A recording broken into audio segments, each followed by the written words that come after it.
might help if I actually got off of mute and everything, but it is May 1st, or what some people consider the real Labor Day, and all along those lines. But it is definitely May 1st, and folks are out there, some doing celebrations, some not doing celebrations, but definitely kind of like letting folks know how they feel about the labor of the world and all in that space, because definitely this is a day that some people celebrate as May Day and all in that space. And I know that in about another 4 days, there will be another celebration that a lot of people, including a lot in the Latin community, but not just strictly the Latin community, will be celebrating, because in about 4 days, we'll be having Cinco de Mayo. And what I did not realize until I was talking to the son of my neighbor is that that is also another holiday that is coming up as well. And I don't know if my neighbor John knew this or not, but I have neighbors that are from, well, a neighbor, I should say, that's from Ethiopia. And sometimes I'll see the son come by and some of the other relatives. And I've been hearing some and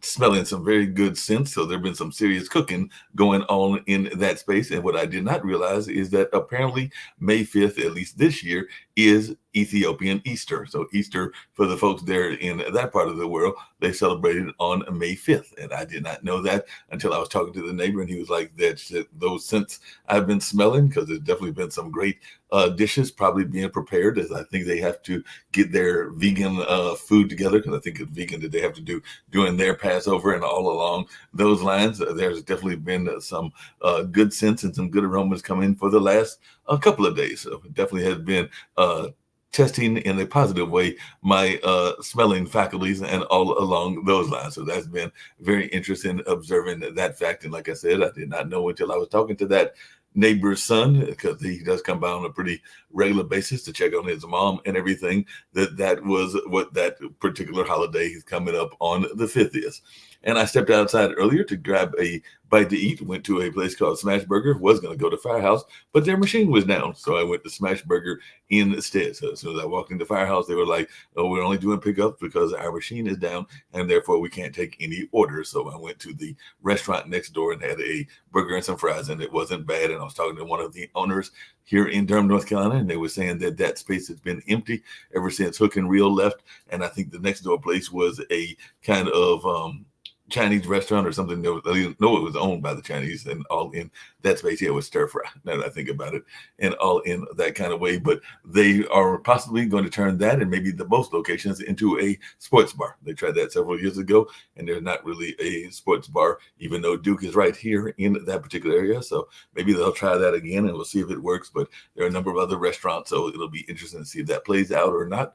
But I know when I walked outside, it was because as I commented to one of my other kind of apartment mates, because they're not quite in the same apartment complex, so I can't necessarily call them neighbors in that sense and everything, but it was feeling downright summer-like. So I don't know where it is where John is, but down here it was feeling downright summer-like. I think we've been having temperatures in the 80s and all in that space, so not quite the 90s and not quite the hundreds, but it has also looked like it might rain, so it gets a little bit of that humidity. And of course, there's that dreaded enemy that exists right here in the Carolinas known as pollen. So definitely there's been a lot of pollen going here as well. And a lot of people have been having that pollen paint job. Even though I don't drive, I've seen the pollen paint job on people's cars. I've seen it on people's glasses. I've seen it on a number of other places as well. So yeah, pollen is out there. I'm sure the bees, the butterflies, and the birds are enjoying it, but us humans, maybe not as much so. But as I was telling John, and this is where I know we'll have some commonality, I grew up as a jazz and blues fan. My parents decided to start a jazz radio station in the mid 70s, like right around the independence time, because they were feeling that there was not enough jazz and blues being heard by the commercial radio stations, and that was a form of music that they really appreciated. They also felt that there was not enough minority voices being heard either at that particular time. So with no radio background whatsoever, mom was trained as a guidance counselor, and dad was trained both in the military and as a engineer, but they decided that they would start a radio station, and part of the transmitter was actually on my grandparents' property and all along those lines. So they started it in 1976, and I think it lasted to about 87 or 88. So it was on for about 12 years, and it's where I got part of my media background. But I've had a love of jazz and have some jazz friends, including Nita Freelon, who not that long ago lost her husband, the world famous architect Phil Freelon, but she is a international jazz artist. As a matter of fact, she came to the rescue of a friend of hers because they had been doing, or they just finished a jazz festival at North Carolina Central University, one of our HBCUs, and Jazz Media Horn was supposed to be performing, but for whatever reasons, and I never got clarity as to what happened. And all along those lines, she was not able to perform. And Lenora Helmsley, who runs that part of the program, actually Robert Trower, I think, runs the entire jazz program and everything, but she does work with the vocalists and other things. She reached out to her friend Nina and said, "Hey Nina, I need somebody to step in and do a pinch hitting job." And Nina did that at the Cultural Arts Center that I work at, Hey Ty, and did a great job of it. She is a several time Grammy nominated performer, so I knew that she would. I was not able to make that particular performance. I did see her a day later and everything when she came to pick up some of her music, and I did watch it online and everything, so you could see it online. I don't think it's online right currently, but they'll put it up at a later time and all along those lines. But it was definitely something that she is always doing, and she has her own performance space at North Star Church of the Arts based here in Durham as well. She and her now late husband had done that partially as a way to honor him and his legacy and all in that space, because if I remember correctly, he was passing of Lou Gehrig's disease and all in that kind of way. So definitely she's still out there doing jazz, doing great jazz, and still performing. And she also has a podcast that deals with grief as well. So you're definitely still staying out there and all in that space. But speaking of architects, I'm going to bring in John and see what he's got going on in his life and some of his life lessons learned and all in that space, including being a Grammy Award winning jazz pianist and composer himself, as well as a best-selling author. And I love the title of his book, The Invisible Architect, How to Design Your Perfect Life from Within. And as I told him before on this show, we oftentimes talk about that inner critic and how it can oftentimes kill us and all along those lines. So I'll bring in John and see how you're doing. John, how's everything going? Is the weather as hot where you are as it is here? Because like I said, the last couple of days, there was a few days that we might have needed sweater weather, but you don't need it now, except for maybe in the evening time. So how are you doing, John? And definitely looking forward to hearing about this book. I'm doing fine, and thank you for inviting me on your show. Really appreciate it. And I'm outside of Nashville here in Franklin, about 20 miles south of Nashville. It's about 84 degrees and no rain. It's sunny and gorgeous, and I can't complain, you know? Wouldn't do any good to complain anyway. You mentioned being in Nashville. One of the shows that we used to have was, and it may still come back later on, was a young lady from South Africa, but her other place that she used to love going to and that she had part of her musical career was in Nashville, and that was Alexandria May. I believe she was a South African idol and all along that line. But I was just wondering, because I do have some friends, including some that have shows here on the network that are sports related, and one that's kind of bully related and everything, that are from either the Nashville or in some cases the Memphis area. But how is the Nashville music scene? Because I know it has always historically been great, both for jazz as well as for, of course, rock and other forms of music as well. Well, I never thought I'd be here in Nashville. I grew up in Pennsylvania, studied jazz in Boston at Berklee College of Music, and then I lived in California for over 40 years, and never thought I'd be living there. But the last, I don't know, 7, 8 years, California, specifically Los Angeles, I think has become the Titanic in many areas, musically, economically, politically. It's not been doing well. And so my wife, rest her soul, because she passed away about 3.5 years ago, she was instrumental in wanting to get out of LA, even though she originally liked it. And so we ended up moving to Nashville about, 3.5 years ago. And I absolutely love it. To me, it's the new LA. A lot of people think of Nashville, Avoni country, but it's actually a lot of the top jazz and blues guys that I play with in LA and New York have moved here anyway. And it's a real mecca in many areas. But the only thing I miss is being landlocked. So I drive down to Florida every once in a while to visit my daughter, and it's only 10 hours, and fly out to LA occasionally. That's about the only thing I miss. Yeah, it sounds like that would be the only thing that you miss and everything. Was your wife from the South? Because I do know that sometimes people will want to move to the South because they have Southern roots, or was she like you in the sense that she had no Southern roots but just was attracted to Tennessee for whatever reason she was attracted Well, to? actually, no, we were boyfriend and girlfriend when we were in high school. And then I moved to California eventually. She moved to Virginia. And I was in the music scene, of course, in LA and didn't know what she was up to. But uh, my first wife, I've been married twice, passed away from breast cancer in 1999, 2000.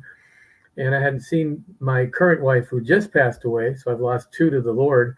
Mhm. Um, she texted me one day and said, "Hey, John, I see you've made quite a name for yourself. One of my daughters found you online. Do you remember me? We were boyfriend and girlfriend way back in high school." And I said, "Yeah, I was thinking about you the other day. What happened to you?" And that started a new relationship. And next thing we know was a breath of fresh air. And she moved out here and we got married and had 20 beautiful years together. But as Los Angeles started to crash and burn, uh, she motivated me to want to move. And at that point, uh, I grew up in Erie, Pennsylvania, didn't really want to go back there. There was nothing there. She had kids in Virginia and a kid in Florida, and those two areas didn't interest me at all. But my partner, Billy Sheehan, that's part of my band, Niacin, he had moved to Brentwood, right outside of Nashville, and he kept telling me how incredible it was here. So I said, "Hey, honey, what about Nashville? Because even though I'm quasi retired musically, I still do a few projects here and there." I said, "At least we'll be in the area of music." And as far as I can know, other than an occasional tornado we have to dodge, I think it's going to be a pretty cool place. And that's how we got here.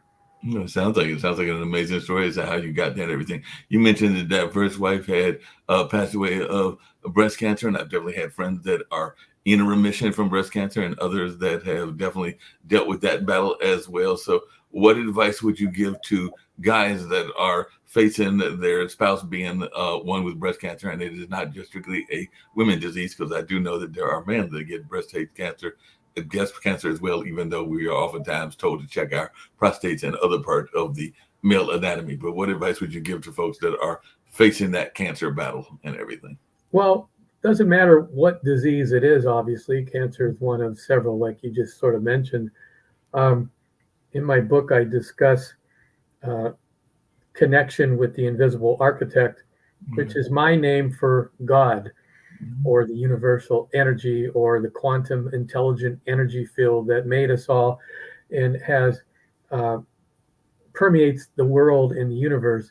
I would say step one would be to make sure, if you haven't, to get really hooked up with your roots, because the kingdom of the Lord is within us. And I'm not speaking religiously as much as energy.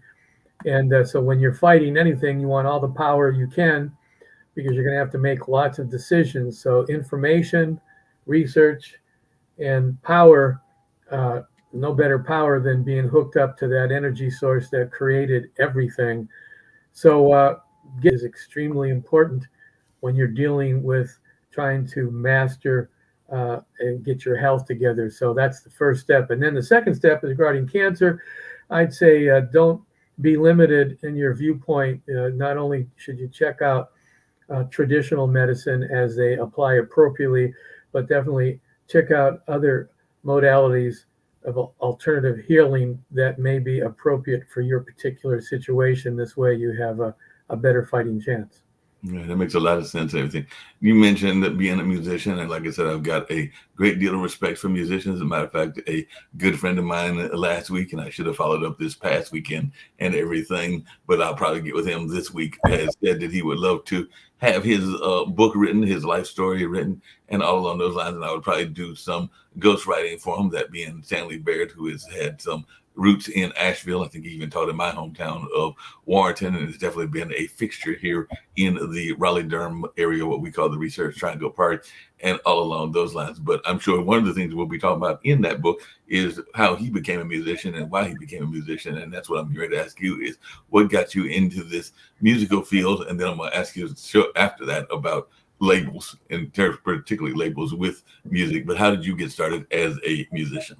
Well, believe it or not, at 3 years old, my parents had got their first TV.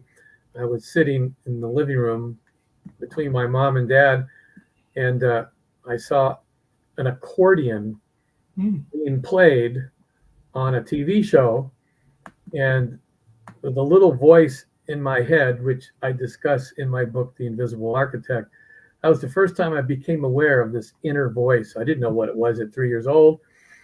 And the voice said, yes, point to that accordion. So at 3 years old, sitting on the floor, I pointed to the accordion. And my mom kind of looked at my dad and said, I wonder why he's doing that. Well, maybe he wants to play the accordion, right? Mm-hmm.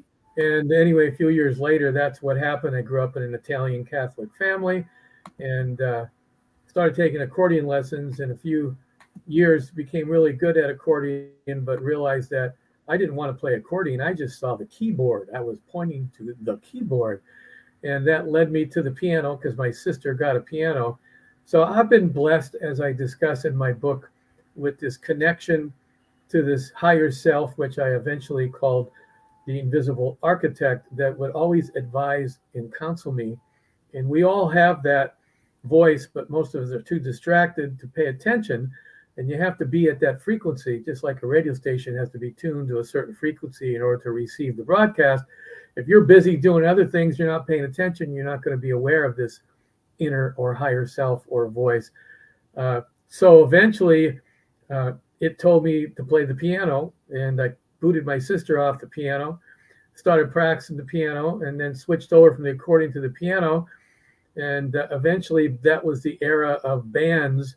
And I met a friend who was a singer in a band, and I had started seeing bands on TV, and I thought, well, geez, I play piano. What if I can be in a band?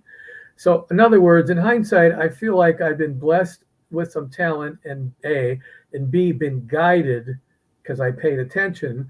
And then I got in a band, and within 3 years, we ended up with a record deal. I grew up in Erie, Pennsylvania. Some famous record producer was traveling from New York City to Cleveland, where he lived, had to pass through Erie on Route 90, and there was a snowstorm. And you can't make this up, so I feel this was very orchestrated from above. He had to pull off the freeway, get a room at the Ramada Inn, and my band just happened to be playing that night. He came into the lobby, saw the band, walked up and said, I'm really impressed. You don't know me probably. My name is such and such, but I'm a record producer, and I happen to be snowbound here. And luckily I came in, and I really like your band. Are you guys signed? We didn't even know what that meant. Signed. What the hell is signed, right? Found out later he meant to a record deal. He was a top producer. And there was a band, which shows you I'm giving away my age, back in the time that was famous. They had a hit record out called Time Won't Let Me by the Outsiders. It was a very big record. He was the producer. So 3 weeks later, we got a record deal offer on MGM Records through his small independent label in Cleveland. And I got a taste of the music scene. And then we ended up releasing the single. In those days, they released a single, a 45. Right. And it went number 3 in the East Coast. And next thing you know, we've got a hit record on our hands, and we're about ready to go up to Cleveland to finish the record. That's what they did. They released a single, and if it did good, then they put more money into you. But those were the days of the draft and the Vietnam War and all that stuff. And our lead singer got drafted. And that was the end of the record deal. As soon as they found that out, the rest was history. And I was bummed and didn't know what to do because this was so easy. 1 minute I'm taking lessons. Next minute I'm getting asked to be in a band. I put the band together. I study. Next thing we got a record deal. Next thing we got a hit record. And the next thing the Lord takes our singer. And I'm like scratching my head going, what the hell just happened? And eventually I decided, because of that experience, and now I also know that the Lord works in mysterious ways and orchestrates things, attention for our benefit. And that motivated me to want to be trained and really know my stuff. So I researched and found out that Berklee College of Music was the best music school in Boston. Went there to study jazz, met a bunch of people, and decided to go out west and move out to Los Angeles, and did really well. That's how the whole thing started. You brought up a couple of interesting points. One is, as I think I mentioned to you when I reached out to you, one of the things we oftentimes talk about is that inner critic. And definitely people have various names for it, including the imposter syndrome and a number of other things. So I was just wondering, even as a young man, how did you get the conviction to actually hear the voice and to honor the voice? Because I do think that a number of times people will have, and I know I've been guilty of it, that whole conversation, whether there is business opportunities, and I have even seen that in my romantic life as well, because I've not had the pleasure. My brother's been married twice, but I've not been married at all and everything. But I do know that there have been times that I've had that whole conversation when wanting to pursue somebody, a young lady and everything, and have talked myself out of it. And by the time I talked myself into it, that lady and that opportunity had left. So I just wondered, how have you dealt with that inner critic that we all face, or like I said, some people would call it the imposter syndrome? Yeah, well, I'm not sure I like the word critic because I don't think it's a critic. I think it's a powerful energy source that has created all and is there to help us.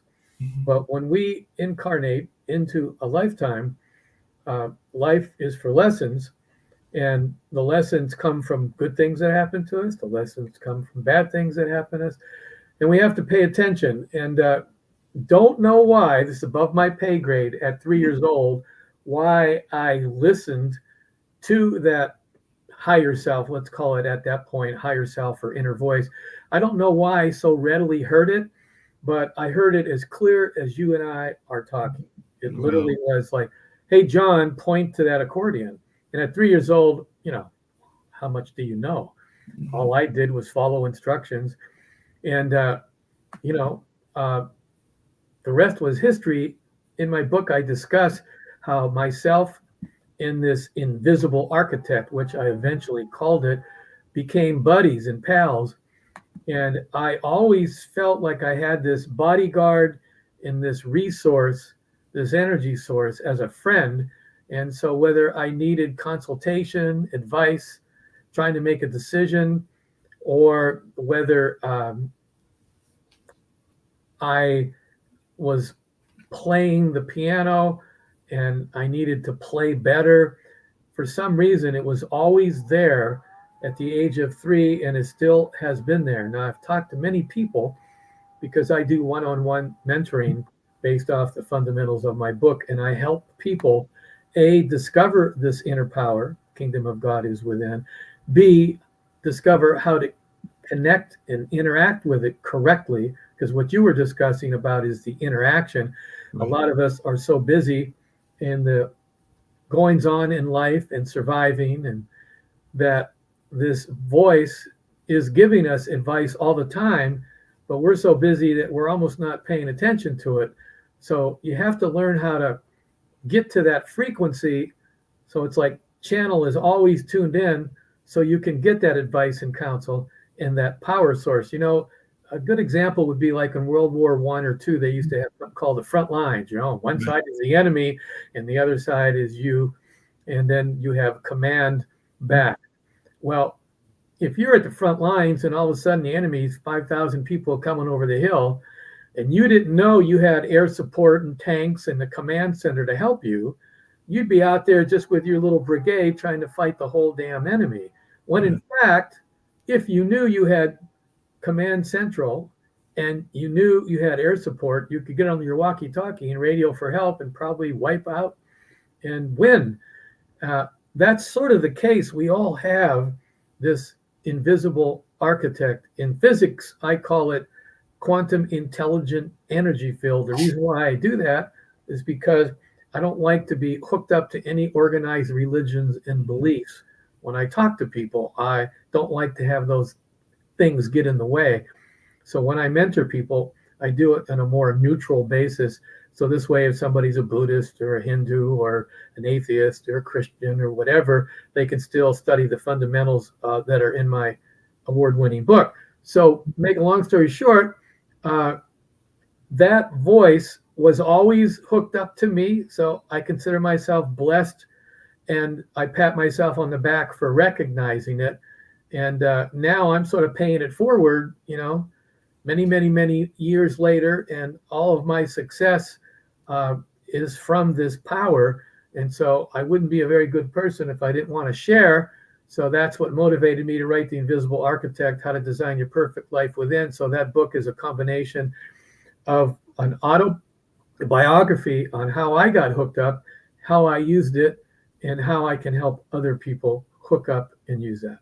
Makes sense? As a coach, that makes a lot of sense. But as a coach, how do you get people from making that mistake? And I know that I've done it. I'll use the example of relationships, but it's not just relationships, it's also in business. Because one of the things that I hear people complain about, and I know that I've been guilty of it as well, is that sometimes you find yourself falling for the same trap over and over. So you find yourself making the same mistake over and over. It might be the same type of a woman. I'll just use that as an example that you know is not good for you, but you keep falling for that particular type and everything. So how do you get people to get out of that trap of making the same mistakes over and over? Because that is, I know that they said that's the definition of insanity, is to do the same thing over and over again. But I do find that a lot of people are falling into that trap of doing that same thing and not learning the lessons that God or the architect you're calling them are probably trying to teach us. Good question. So in my book, I'm going to give away a little nugget here. There's a concept of creation and manifestation that I call the be plus do. Man, don't know why I'm sneezing. Be plus do equal have. Mm-hmm. Most people have it backwards. Most humans, I'm not trying to speak like I'm an extraterrestrial, but most humans have it backwards. They are focused on have.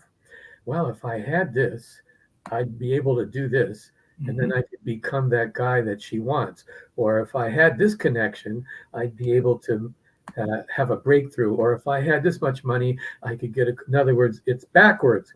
People who are successful, whether they studied this concept or whether it's natural, they operate on be, do, have. In other words, and I'm getting to your answer, be is what you are envisioning, what your desire is, what your goal is. So let's say applied to relationships, you have a be, a desire, a strategy, a goal to have a wonderful, mutual, satisfying, loving relationship. That's your goal, right?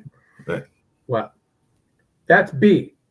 Now, a goal is fine. It's better than no goal. But a goal is also not good because a goal is already admitting that you currently do not have it, right? Means that you are thinking about in the future, wouldn't it be fantastic if I found a great lady and she loved me and everything was hunky-dory? So you're admitting you don't have that now. So that means you don't have a be set up. So you want to change a goal and get rid of time and imagine the goal already realized in your mind, because in your mind, you can do anything. Whereas in the manifest or physical universe, there's work to be done in order for it to manifest. So in order for it to manifest in the physical universe, you have to have a very clear, clean, precise, imaginary envision of what your goal is, whether it's to be wealthy, whether it's to be the CEO of a company, to be an inventor, a jazz musician, or just a loving husband with a great relationship and family. Whatever that is, you want to change the goal to a goal already achieved. Now, here's where the problem comes in. The moment you imagine it already, achieved, what does the mind do? It goes, yeah, nice try, Mark, but you've already had two bad ones. And the chances are you're probably going to attract another one. And I don't know why you're in denial, but blah, blah, blah, blah, blah, blah. And then the goal sits on the back burner, or you end up attracting another, like you said. Right. Whereas that means your B is incorrect. You need to change that goal into a correct desire, which you have to imagine that you already have this family, already have this incredible lady in relationship, and have faith that it will happen in the physical universe, but not be concerned if it does, because the architect, for some reason, and whether you want to call it God or your higher self or your inner critic, doesn't really matter what your name is, whatever your beliefs are, it will get busy orchestrating all the things that need to occur for you to attract that ideal relationship. That's why the book is called Invisible Architect, How to Design Your Perfect Life from Within. The book is not called How to Design Your Perfect Life from Within. That means you are doing everything. That means you're in the front lines during the war and you're not calling command center with your walkie-talkie. You are out there with your bazooka and your M1 and you're trying to fight the enemy all by yourself, which is stupid, ain't going to work. So the architect can architect anything. Everything is possible with the architect, but God gave us free will. Mhm. And he does not interfere with free will. So you have to A, be aware of him, B, invite him into your life, and C, know how to interact with him, which is what my book and mentoring is all about. So some people read the book and make progress, but I've found out that without an accountable one-on-one expert mentor, they have difficulty. And Napoleon Hill said many, many times, the author of Think and Grow Rich, Right. that we should have a mentor. So I act as a one-on-one mentor who's already working with the architect successfully and wrote a whole book about how to work with and interact. So when people work with me, I meet with them, I find out all the things in their life, because people usually don't just have one unachieved goal. They have several, an overall one and many of them. And I find out all the unachieved goals, which means in the be do have, you have a bunch of haves that aren't ideal. That means you have some bees that need to be worked on. So I have you list all those. I show you the fundamentals of how to hook up and interact with the architect. I know it seems a little woo-woo, but it isn't. And once you get the hang of interacting with and working, you can get out of that catch-22 of manifesting the same thing over and over and over again and jump out of this mediocrity or mediocre life. Sort of like the movie Bill Murray, Groundhog Day. Remember that movie? I do remember that movie. Yeah. Well, he got blessed because he was a narcissistic guy and wasn't really going anywhere, and people hated him. And so the Lord blessed him by stopping his life, and every time in the morning, he lived it over again. So eventually he's getting upset, but he started to realize something day by day by day, and he got better and better. And finally, when he and the Lord realized he had become a better guy through the trials and tribulations of reliving the day over and over again. Some people say that's very similar to what reincarnation is, whether they believe it or not.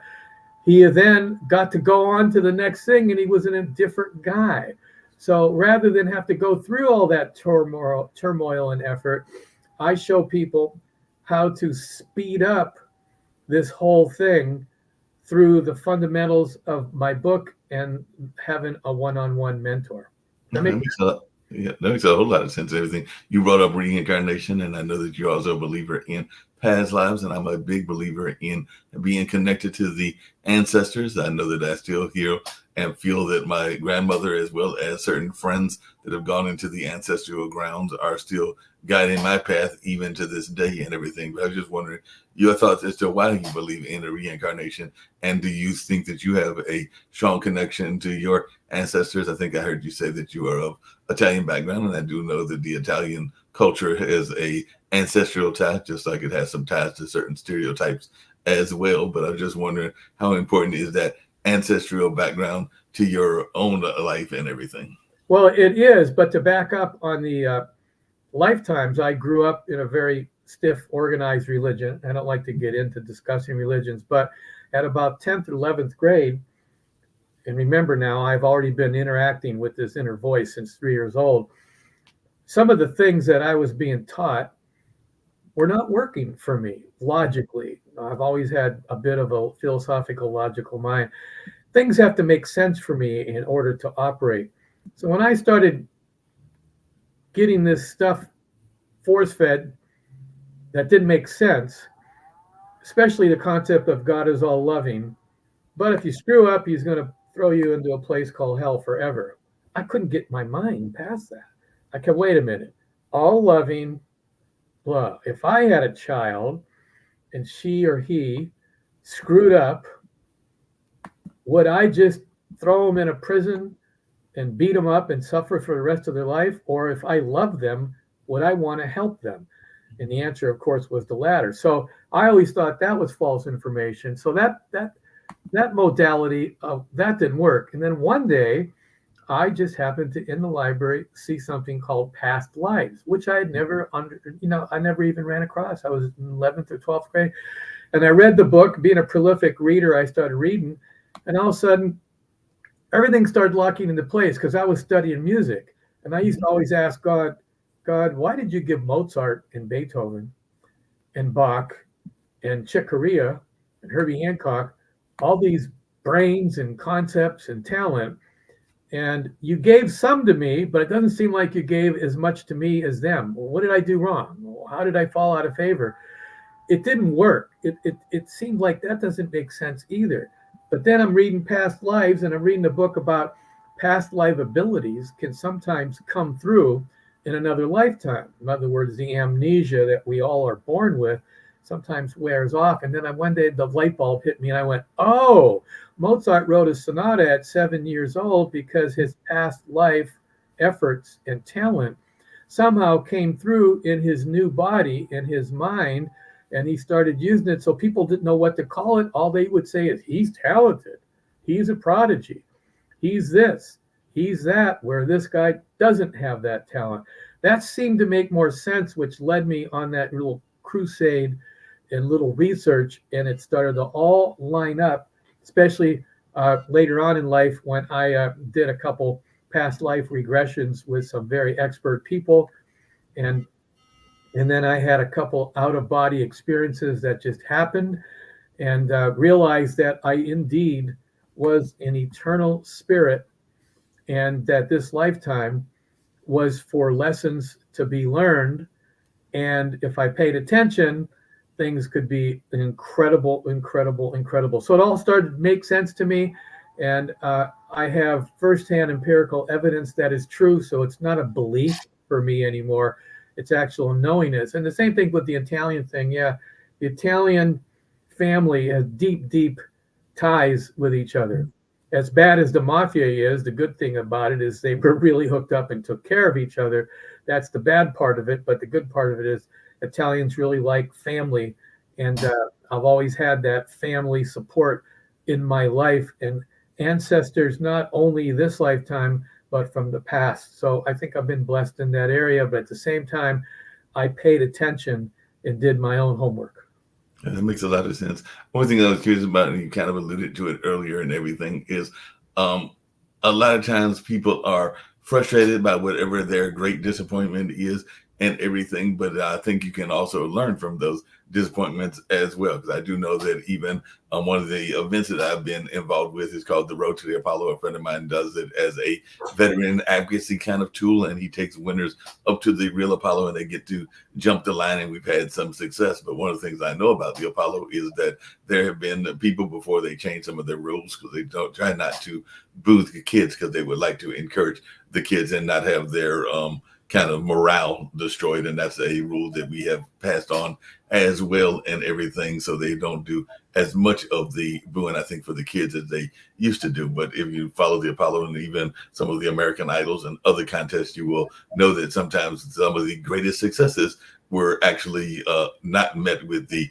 greatest approval. I think Roberta Flack and maybe even Stevie Wonder did not do all that great their first couple of times. I don't remember all of them, but I know a couple of them that went on to worldwide fame and success, but they were not met with tremendous warm welcome in some of these contests or in some of these venues that are supposed to be stomping ground for musicians. So I was just wondering, what was a big letdown in your life musically, and how did you use that disappointment to give success in the music business? Well, I actually not only alluded, but my original story of the producer that discovered my band and offered me a record deal, that was so easy. I just thought life was easy.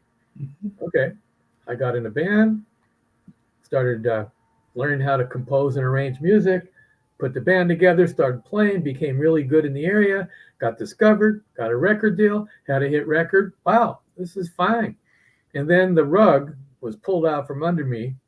Now, I can look at that from a victim point of view, or I can look at that as God sending me a difficulty as like fate, as a test of my faith, and to strengthen me for what he has planned, what the invisible architect has planned in the future.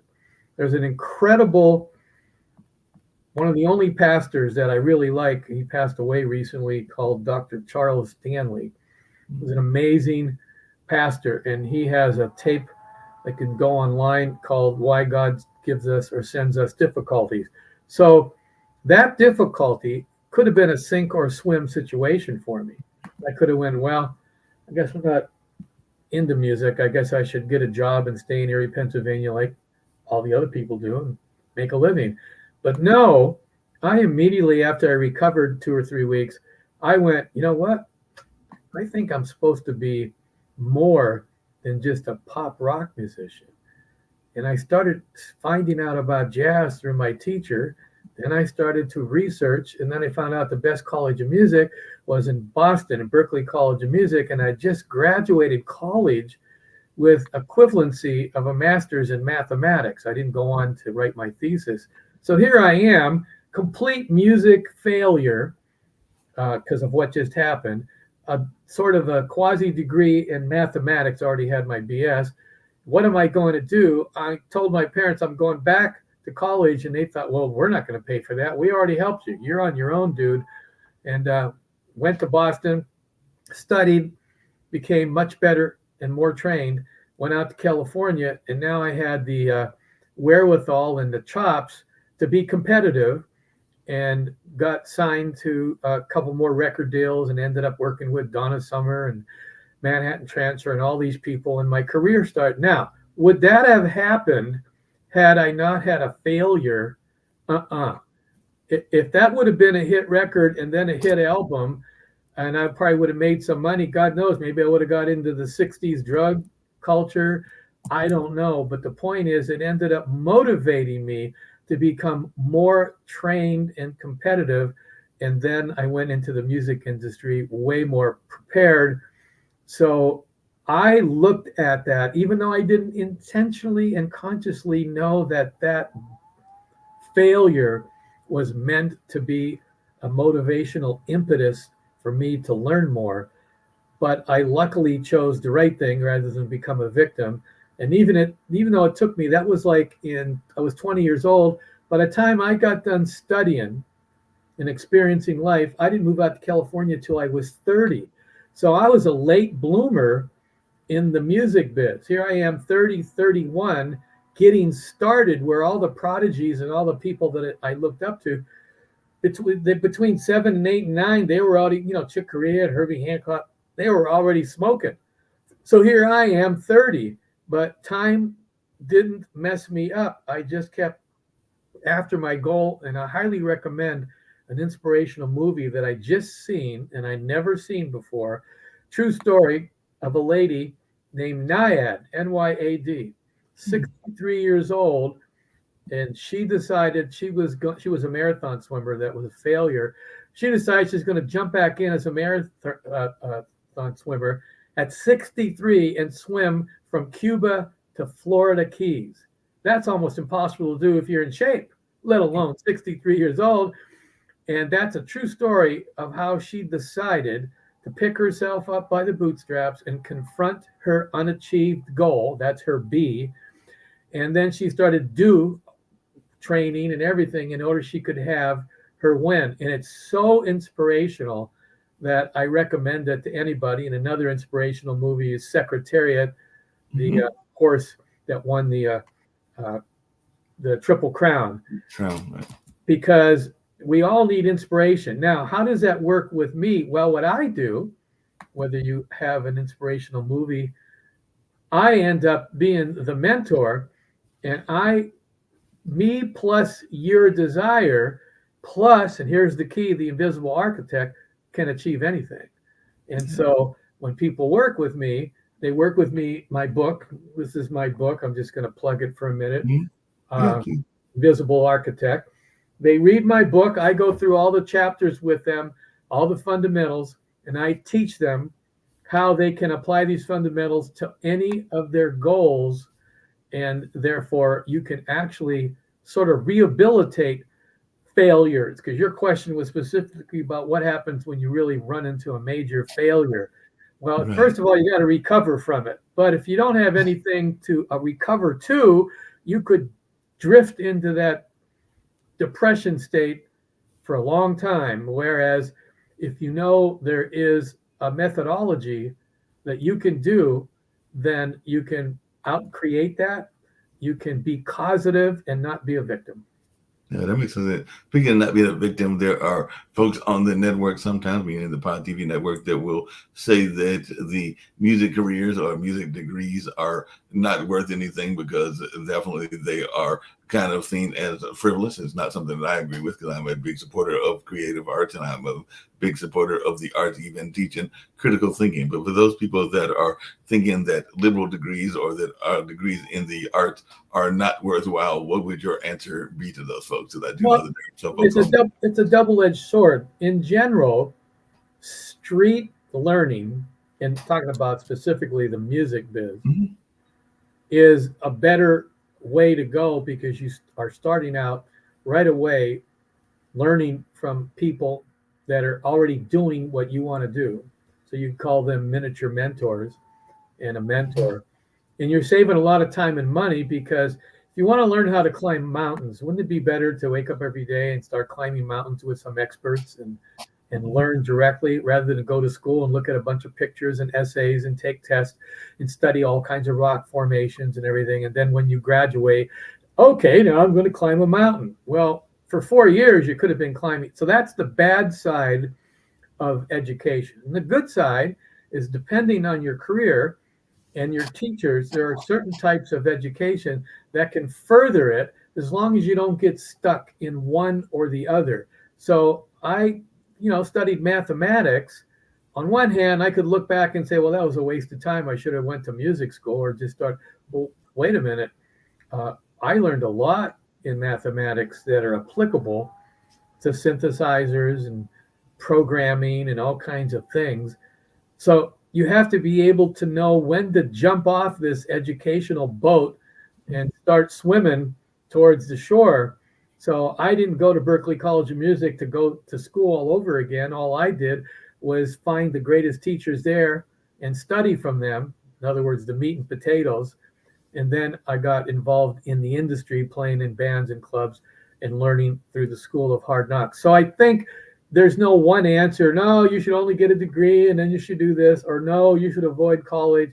I will say that if you're going to be an attorney in those kinds of gigs, or a doctor, you almost have to go to school and get the degree and go to postgraduate school and whatever.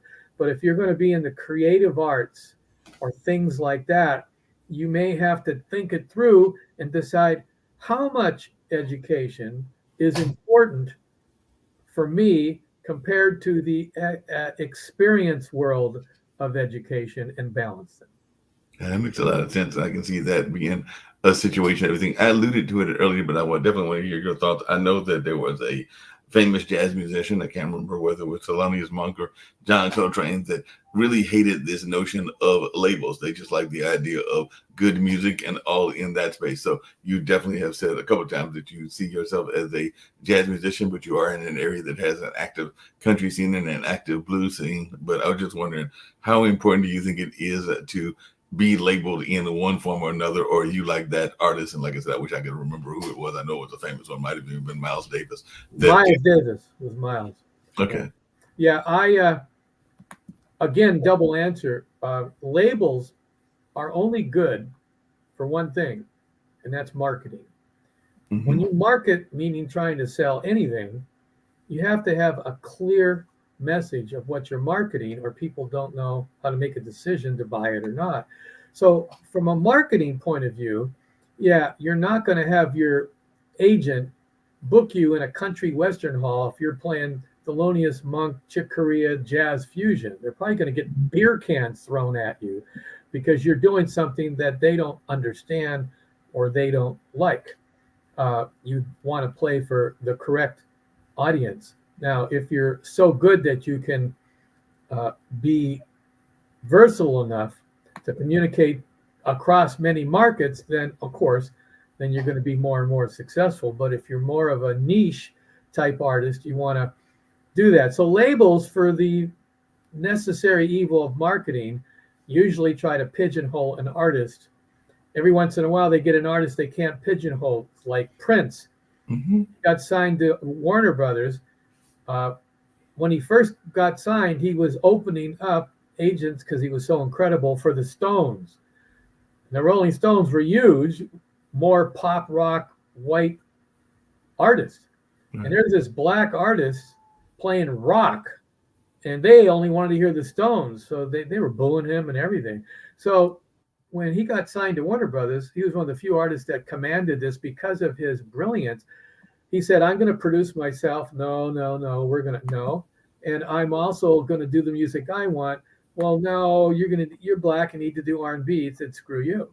So you have to know how to break through this marketing concept and this label stuff and find your own melody. Chick Corea had a book out. We were good friends, and he called every artist has to find their own melody.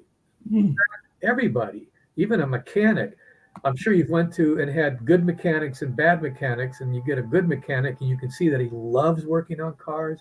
He treats you great. He's brilliant. And then some other mechanics, it's just a job and you don't like the guy. You're never going to go back to him. That means he's found his melody, his calling, his passion. He loves it. As an artist, it's extremely important because for some reason, when you go out on stage, when you perform, the audience doesn't know, but they feel and perceive, wow, this guy's really into it. This guy's in the zone. This guy, I got it. Oh, wow. They don't know what it is. That's because they have found their melody and they are communicating it effortlessly. They're on their purpose, as compared to a record company saying, you should do this and you should do that and you should do this. So my answer to labels are, in the end, an artist doesn't want to be pigeonholed and move towards being labeled. But at the same time, if you haven't found your melody, it's going to be hard to market you. So there used to be a department in all record labels called A&R. Mm-hmm. A&R was supposed to help you find your label if you didn't know it. Nowadays, A&R departments seem non-existent, and an artist has to find their own niche, and then the label goes, oh, look at that guy and look at the people standing, oh, he's really found it, we want to sign him. Because everybody's so concerned about money and losses, they don't want to risk and develop things anymore. Yeah, that makes a lot of sense and everything. One thing that I was curious about, we do have one of the other guests. I did say we might get another one that pops in and everything. I'm going to bring him on because he's in the creator space as well. And I did have one of your videos that I wanted to play also, and maybe even a couple of them and everything. But what do you say? Because one of the reasons the network was founded is of this notion of fiscal literacy and the fact that we're not teaching enough about financial wherewithal and everything in that space. And there are times people will remember that it is called show business for a reason. And sometimes people get the business aspect of show business and not really have a knowledge of like a business plan for their band or a kind of way to address even how they will be paid and a number of other things. So how important was it for you to learn the business of show business? And do you feel that you have still mastered that? Or is that something that even at this age, you are still learning on a regular basis? How important has it been for you to have that financial knowledge? Financial knowledge is important, but I actually think it's got to be learned almost the hard way. And then at a certain point, you have to delegate it. In order to delegate it, you have to have trust in the people you're working with. Because look at Billy Joel. I think his cousin or somebody, he delegated it and ended up ripping him off. So you have to have enough knowledge of finance, I think, and business, and the concept of hats. Like, we all have different hats to wear. Not everybody can be the jack of all trades. So I have a manager that handles the business for me. And of course, I have an agent that books me. And that's called division of labor, because doing it myself would spread me too thin and wouldn't have enough time to be creative. But in the early days of my life, yeah, I was everybody, man. I called up the gig and say, hey, I got a band and I'd like to play at your place. Send me a demo. Okay, drove up, got a demo. Hey, did you listen to my demo? No. So I had to learn persistence. I had to learn wearing all the hats and learn getting paid. So I learned all that through the School of Hard Knocks. And then as I started becoming more and more successful, I started realizing I need to delegate those hats. But even then, I remember my first record deal. I mean, my second record deal that I got after the first one.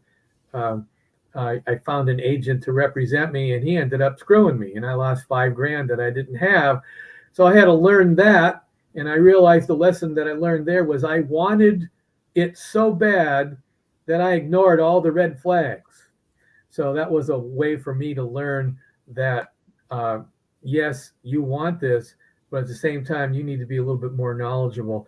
So I think it's good when people go to college and they take some courses about the record industry and what a royalty is and how to get paid. But I think they actually have to pay attention and learn a lot through the School of Hard Knocks as they're coming up. Man, it makes a lot of sense. You definitely got to learn that School of Hard Knocks. Because of School of Hard Knocks, I'm going to bring up Christopher. Hopefully he's with us as well because he comes out of the world of entertainment also. But definitely, Christopher, you've been hearing some of the conversation. And like I said, I'm going to bring up some of John's music in a little bit as well. But Christopher, share a little bit about what you've got going on because I know that you are in the creative world as well. Oh, thank you very much for having me. Yes, I'm a writer, a storyteller, Wall Street Journal bestseller, and the School of Hard Knocks is sometimes the absolutely best place to learn. As Walt Disney said, sometimes the best thing that can happen to you is a good, swift kick in the teeth. Yep. And so I look and try to see where I come from, how I can use my experiences, and a lot of my experiences I can personally put into my writing. Right. So for me, that's absolutely a fabulous thing to share. And I frequently share with other writers coming up, and you learn so much from mistakes. A lot of times people don't learn from their successes, but the mistakes are where you really get it. Agreed. Yeah.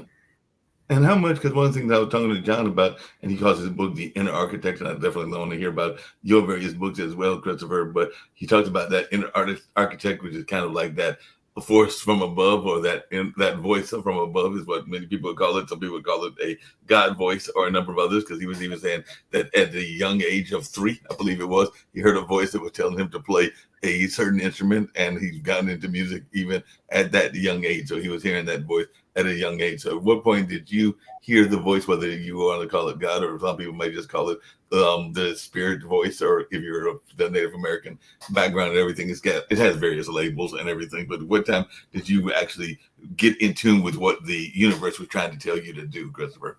Oh, I give all the credit to God. I'll sing praises from the rooftops, and again, it's just where for me, my father died when I was a month old. My mom had 6 kids. She took care of my World War I grandfather. You never met a tougher woman. I remember coming home, and the table would be gone. I'm like, "What happened to the table?" And they'd be like, "Oh, we had to sell it." I'm like, "Oh, okay." It created a lot of anger issues, a lot of other things. And I got into drugs pretty early in my life, and then I quit them. And I went into theater and absolutely loved theater. I loved acting.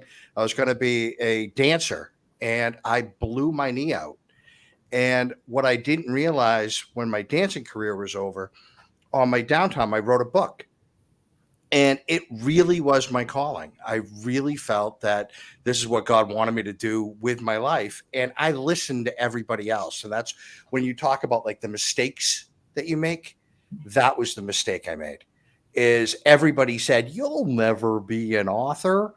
And I listened to it. And even though, that was back in the days where dinosaurs roamed the earth. So it was all brick and mortar publishing. And I sent off the manuscript, and one publisher, they said they loved it, but it wasn't right for them. So they asked if they could send it off to another publisher. They did. And then by that time, and one thing I didn't realize is I got addicted to the painkillers from my knee operation. Mm-hmm. And it was something I didn't actually realize what happened until I was writing a book on that. And my book, The Girl Who Lived, which hit #1 on Amazon, that book, in it, the main character had a similar problem, and I wrote it, and I realized that's what happened to me. And I went through 5 drug rehabs. I hit complete rock bottom, and really changed my life. And went, I really want to go not this way. And my wife had written a book, and she asked me, "Can you help me get this published? Because now you have this whole independent publishing thing." And I didn't want to mess up her book, because that's the last thing you want to do to an artist, is mess up their work. So I said, you know what? I'll write it again. And I realized how much I just love writing. And again, that it can be used to help people in ways that I never really understood.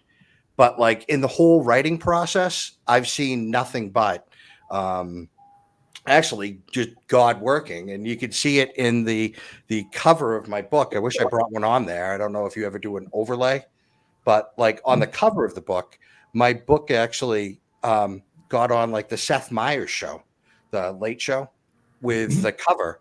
And that's I'll tell you that story real quick, if you don't mind. Yeah, go ahead.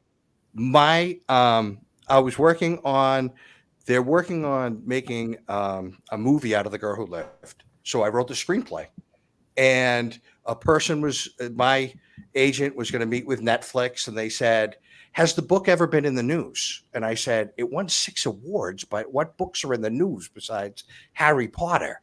And they said, "Well, it would be great if it was in the news." I'm like, "Well, it's not." And I said, "You know what? I'm going to pray about it, but there's nothing I can do. I'm praying about the meeting." And 15 minutes later, my nephew, who was in the Peace Corps, who was in, I think, Argentina, an airport. He's a handsome Italian kid. He went up to this blonde girl who was reading, and he said, "Hi, what are you reading?" And she said, "I'm reading The Girl Who Lived." And he's like, "No way, my uncle wrote that." And she rolled her eyes and thought it was a big come on. And he's like, no, he wrote that. And he's like, "How did you find it?" She goes, "It was on the the Late Show with Seth Meyers." So he sends me a picture. I think he's punking me. And I go and I look it up, and then I send it off to my agent, who's meeting with the guy from Netflix. And he said, "How is this possible?" And I'm like, "God." So there are, just many things that work out that way, I think, as far as the writing goes. And in that particular book too, I see that a lot. Like one of the main characters has a disease called Farby disease, and it's inherited, and it's built into the mystery because there are certain things that are passed down that are clues to the mystery. And a number of people have written to me and said, "I've taken your book to my doctor and said, this is what I had." And they had Farby disease. And I'm like, "Oh no, I'm not a doctor. I'm an author. I just writing about it." So. Yeah, definitely. You kind of alluded to it, and me and John were talking about it earlier, but how do you deal with those people that are overly critical and everything? Because I do know that a lot of times people will tell you all the reasons that you can't do things and all the reasons that you shouldn't be doing things. And you kind of alluded to that, Christopher, and earlier me and John were talking about the inner critic and how it can be a voice that can oftentimes one that we probably don't need to listen to, because it sometimes can destroy our opportunities. So how do you deal with, Christopher, both that inner voice as well as those people that were the negative nannies? Because you will have negative nannies in whatever you're doing that'll tell you all the reasons that you can't do what you do. Oh, you do. You have so many faith quenchers that say it's impossible. And then, one of the things is I look at, again, like I mentioned, Disney and all the things that he went through and he overcame. And then look at all the things in my life where I've overcome. But I do take in, try to, you listen in a very Spock-like way with no emotion to the negative criticism. And you see, is there anything that they're actually saying that you can glean? And then some people are just negative for the sake of being negative. And I was looking at it today and talking to another author and saying, look at the positive, because they got negative reviews in their book, and the person that read it obviously wasn't a fan of the genre at all. And so they attacked like, oh, why would you, do this in a sci-fi? And sci-fi books are stupid. And the person was like, but what happens is that negative criticism really rallies that author's fan base to get protective. And sometimes they come back and they'll write, no, that's all part of the genre. That's something different. And there are some people where sometimes you just have to ignore. Personally, as an author, I end up putting them in my book afterwards, which I have done. And some of the criticism is just, it can be ridiculous. Like I have one character whose name is Replacement, and that's her nickname. Her name's Alice. And she got the nickname when she was young as Replacement because her brother was going off to war. And he said, you have to watch the house while I'm gone. You're my replacement. And it made her belong. And this woman went on, a one-page diatribe in a review on Amazon that was the stupidest nickname she has ever heard in her life. And then she signed it sincerely, Bun. And I just laughed. Where I'm like, sometimes people think I'm like a hot dog bun, really? And so somebody, you just laugh it off. But I do have a thing. You never feed the trolls. I write back to everyone and try to find something, but there are some people that you don't know what they're going through in life. So this is a question for you, Christopher, that I kind of asked, but I've never asked that I can remember an author. But how much do you like the labeling? Because I know some authors that are very much adamant that they are only science fiction or that they're only writing this or that. But I know a number of authors that are able to write in a variety of styles and that are able to go from genre to genre. And I would say that from what I've read and heard about you, that would be you as well. Because I think some of your books are definitely more science fiction based, but there are probably some others that are more kind of personal development and all along those lines. But how much does it bother you if you are trying to stuck in one box? I can't be in a box. I write in everything. I mean, even my Jack Stratton series, which is my kind of a traditional mystery series, I went and I did like a murder, a cold case, a kidnapping, and I varied it up that way. But I also write cozy mysteries, and I write the psychological thrillers. I have a post-apocalyptic series that I just did. I just finished up a trilogy series with Yakuza Hitmen, a female assassin that I just love. And in some ways it helps to get away from the writing block. So I'll write one-off books. I have a whole Western trilogy planned out. That's kind of like the Princess Bride meets the Pirates of the Caribbean meets a Western that I'm really excited about. And a romance that's called Popcorn and Manicotti. So that way where people say, they get, writer's block and they get pigeonholed, I'm like, try different things. I mean, that's one of the things that you can, that can keep you really fresh, keep things interesting, and you can see what you like, what you don't like, and you might be very surprised at the things you like. Yeah, this is for both of you, and in a minute I'm going to play I Can't Stop My Heart, which is one of John's songs and everything. But how important is experience in both of your careers? Because I do know some people that only want to write about what they have personally experienced, but I know others that are able to write and even to do music on things that have not been directly related to their lives. Because I know some people that have written some great romantic ballads because they went through their romance, and then I know others that have written it based on the experience of friends and the experiences of acquaintances. But how much is experience necessary for both of you in your creative journey? Or are you able to step out and maybe use the experiences of others? Well, I'll jump in here. Experience brings with it a lot of honesty, and honesty communicates to people. So whether it's real experience or whether your creative imagination is that good, as long as it comes off as, oh, I get that. So I think in the end, when you write about your life's trials and tribulations, it's easier to go into the zone, but it's not a must, because if I get a movie score right now and I've never written bluegrass and I don't play bluegrass, I can still take that music score, do my research, and involve myself fully. And I may have to do more research than is normal, but in the end, I know that I can write a really good bluegrass music score, and to the point where somebody will come after, talk to me and say, "Hey, well, John, I didn't really know that you were such an expert in bluegrass." And I would say, "Well, I'm not, but I actually studied it and grokked it." Remember that word in Stranger in a Strange Land? Grok. That was one of my favorite words. Grok means to understand, and understand it and apply it. So I think God gave us an imagination, which is great because it doesn't have any rules. It doesn't have any walls.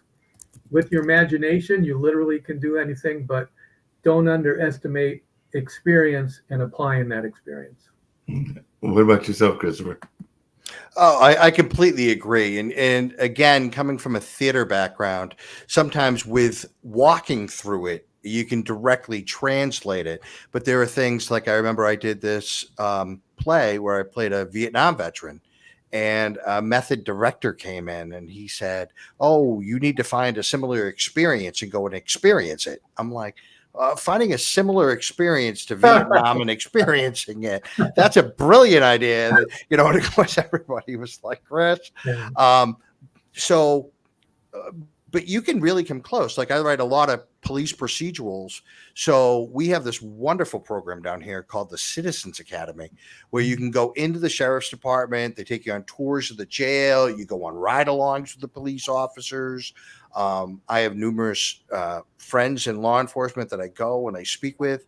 And in any of the books I do that research, and really just connecting with people. Like there's so many people that have that story. So for me, it really helps that I'm an extrovert and I'm very inquisitive. So when I speak to people, like I frequently, people love telling the stories. Like sometimes I speak before thinking and I say, "Well, you're wearing that, ankle monitor, from because you were convicted.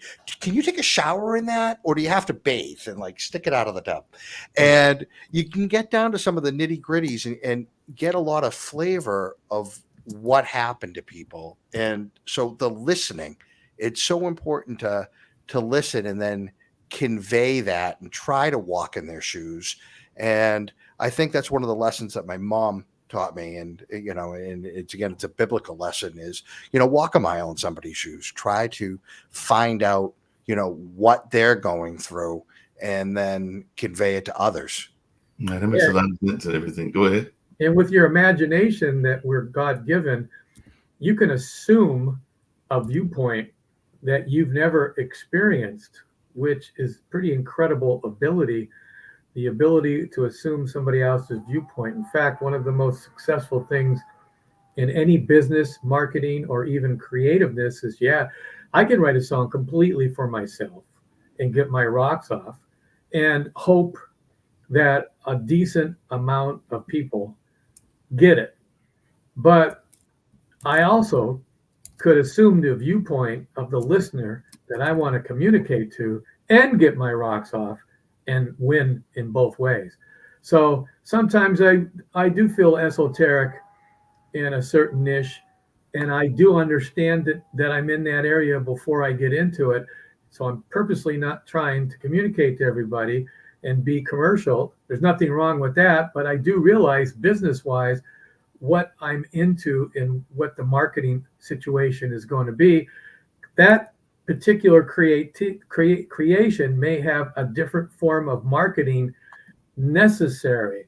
So the assuming of the viewpoint of the listener or the audience many times is natural as I'm writing. But if I wrote and it wasn't natural and now I'm done with the product and I got to sell it, then I have to be able to assume that viewpoint. And that's really important. I'm sorry, I didn't mean to cut you off, but that is very important in being able to, as you said, like wear those different hats. And like there are people that say, "I want to make wagon wheels." And it's like, okay, great. Knock yourself out making wagon wheels. Just know you're not going to sell too many wagon wheels. And I don't think it's, taking the cheap road, either. When I asked my wife, I said, what sells? And she's like, a female-centric psychological thriller. And I said, great. Okay, I'll write that.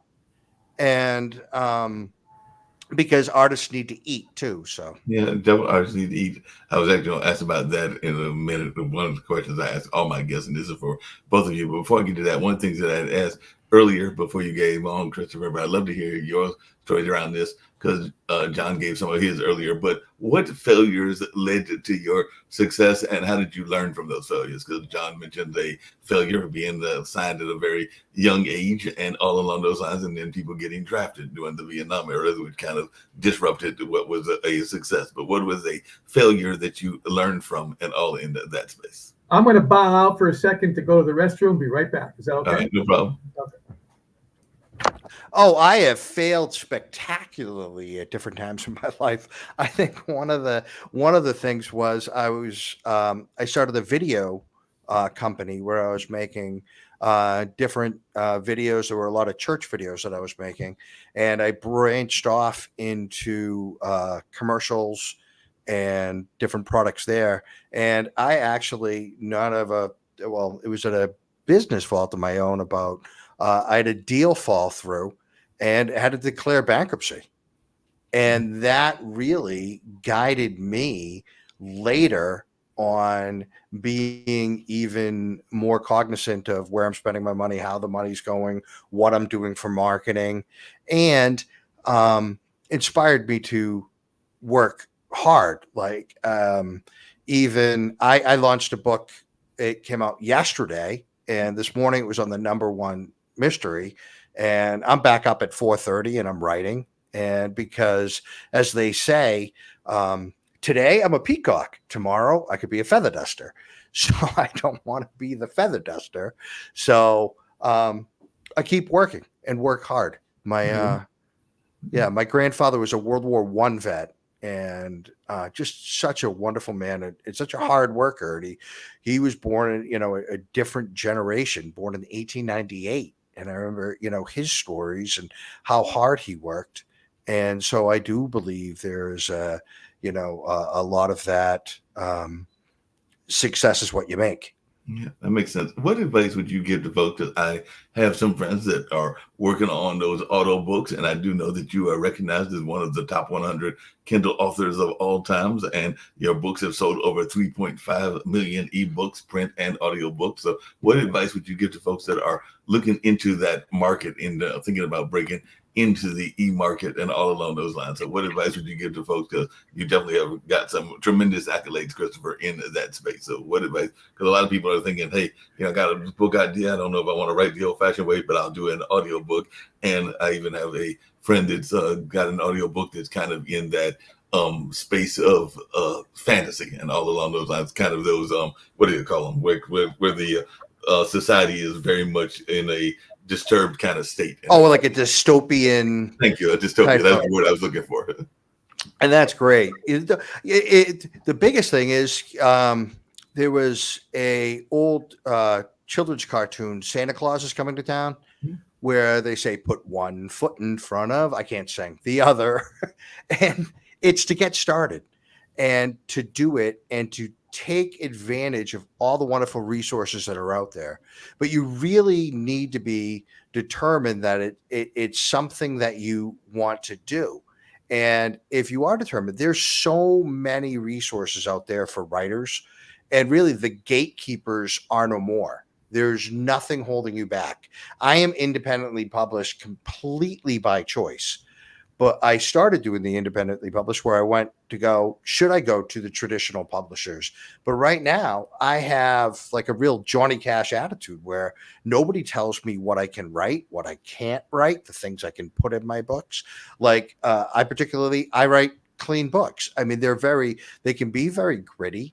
But when I went to the publishers wanted me to swear, and where some approached me, and I just said, no, that's not what I do.